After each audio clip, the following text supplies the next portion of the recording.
شہیدوں کی زمین ہے جس کو پاکستان کہتے ہیں. یہ بنجر ہو کے بھی بزدل کبھی پیدا نہیں کرے گی.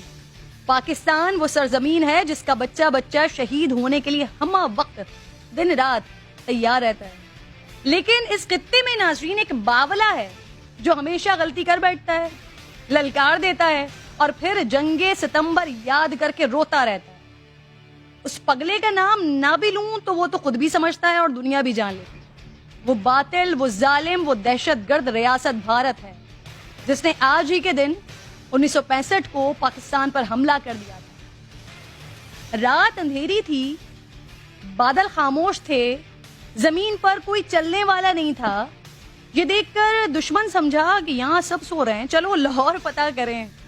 مگر وہ بھول گیا کہ یہ مجاہدوں کی سرزمین ہے جہاں آنکھیں بند بھی ہوں تو روح جاگتی رہتی ہے. پھر فلک نے وہ منظر دیکھا کہ جب بھارتی گولوں کے آگے پاکستانی افواج نے اپنے سینے پیش کیے.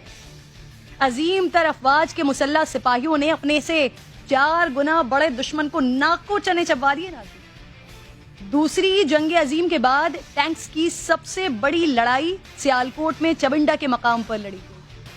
پاک فوج نے دشمن کے 1 2 3 4 نہیں 45 ٹینکس تباہ کر دیے اور کئی ٹینک قبضے میں لے لیے. جنگ کا پانسا پلٹتا دیکھ کر بھارتی فوج حواس باختہ ہو گئے اور ٹینک چھوڑ کر فرار ہونے لگے. تو پاک فوج نے دشمن کے کئی علاقوں میں موجود چوکیوں پر قبضہ کر لیا.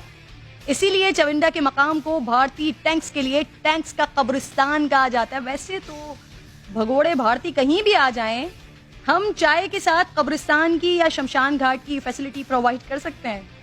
اسی جنگ میں بھارت کے 100 سے زیادہ جنگی جہاز ناظرین تباہ ہوئے، جبکہ پاکستان کو صرف 30 جہازوں کا نقصان ہوا. بھارتی افواج نے 17 دن میں 13 حملہ کیے، لیکن وہ اپنے مقصد میں کامیاب نہیں ہو سکی. اور اس وقت بھی امریکہ نے اپنی روایت کو برقرار رکھتے ہوئے ہماری فوجی امداد بند کر دی اور بھارت کا ساتھ دیا. لیکن بقول اقبال، اللہ کو پامردی مومن پہ بھروسہ، ابلیس کو یورپ کی مشینوں کا سہارا.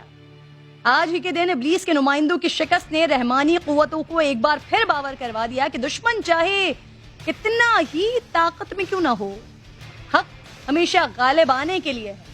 مجھے فخر ہے ناظرین اس قوم کا حصہ ہونے پر جس نے دشمن کو لاہور جم خانے میں ناشتے کے خواب سے 30 فینٹاسٹک کا دن دکھایا. ویسے بھارت کو تو اب چائے کے کپ سے ہی نا کپ ہی چڑھ جاتی ہوگی. امید ہے کہ مستقبل میں ہمیں چائے نہ پلانی پڑے. اب ہمارے آرمی کے جوان یا ہمارے سمندر کے محافظ، وہ لوگ جو ہر وقت وطن عزیز کے لیے قربانی دینے کے لیے تیار ہوتے ہیں، ان کی زندگی ناظرین اتنی آسان نہیں ہوتی.